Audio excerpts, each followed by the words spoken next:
अच्छा वरिष्ठ नेता मोहम्मद मुकिम मु एक जाना चाहिए श्रीजुक्त मुकिम आपण जो चर्चा होता जोरदार चर्चा होता मु कहबी जे से चर्चार अंत आड़ को आप जाऊँच आज आप जे जो मैंने महिला एवं युव शक्ति को आग को रोथे से मैंने दल में आपणकर सामिल हेबे जो नुआ आंचलिक दल जदि गठन हुए एवं बड़ कथा कहते आप मागणा कौन योजना को समर्थन करेंगे ना मुझे द्वितीय पॉइंट टी जानापी चाहिए जे आप एक विचारधारा को कहीं आपणेले देखंतु जेतेले आमे गोटे ओडिशार विकास पई कार्य करिया पे आगो को आसीबु आसीछु एवं ता पई गोटे नैरेटिव्स क्रिएट होउची से समय रे ओडिशा रे जो रिसोर्स अछि जो यूथ अछंती तांको आगो को बढ़ाया पहले शिक्षा को अग्राधिकार देवा उचित यूथ को एम्पावर करिया उचित एवं आगो को नबा उचित ये जो किछि जिनिस वर्तमान ऑफलेट किछि वर्ष हला आरंभ हेछि कि निर्वाचन परिप्रेक्षी रे राजकोषरु कोटी कोटी टंका बंटा हो जाउछि विभिन्न स्कीम माध्यम रे जो स्कीम की इम्प्लीमेंट हो पारु नै एवं सेत्रे डायरेक्ट वोट किना होउछि से परि जो राजनीति आमे देखुछु लोकंग भितरे दलंग भितरे सरकारंकर ताकू मु व्यक्तिगत भाव रे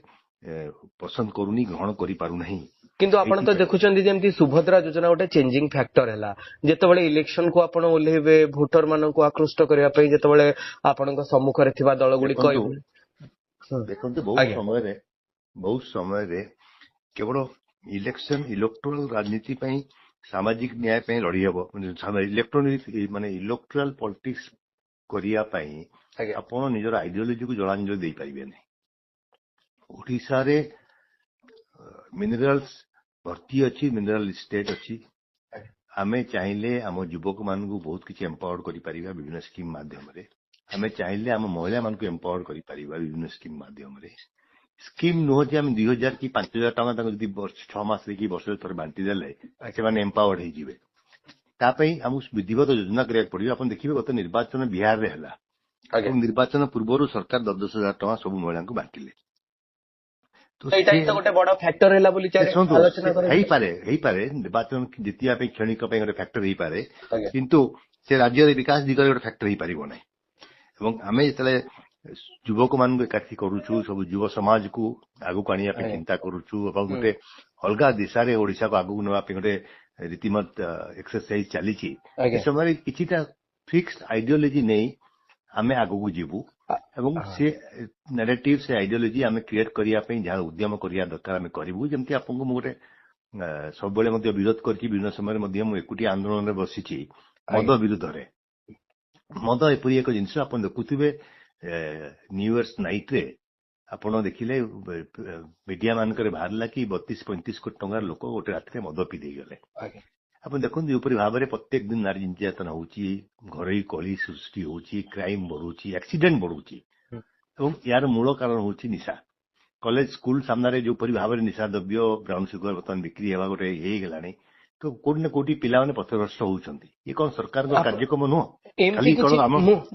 आ गोटे प्रश्न आपन को पचारे चाहिए दर्शक भी यार उत्तर चाहूवे जे आपण जेमती जो ढंग रे आरंभ करछंती प्रशांत किशोर भली नेता समान ढंग रे आरंभ करथिले बिहार निर्वाचन रे तांको भी एई निर्वाचन रे सफलता मिलिलानी मु आपन को आ गोटे उदाहरण देबी जदि आपण आंध्र प्रदेश जिवे जनसेना कथा देखिबे पवन कल्याण एते बड़ स्टार थाई से भी जेतबेले निर्वाचन मैदान को ओलेथिले प्रारंभिक सफलता मिलिलानी आपण एभली एक चिंताधारा नै जेतबेले आसीबे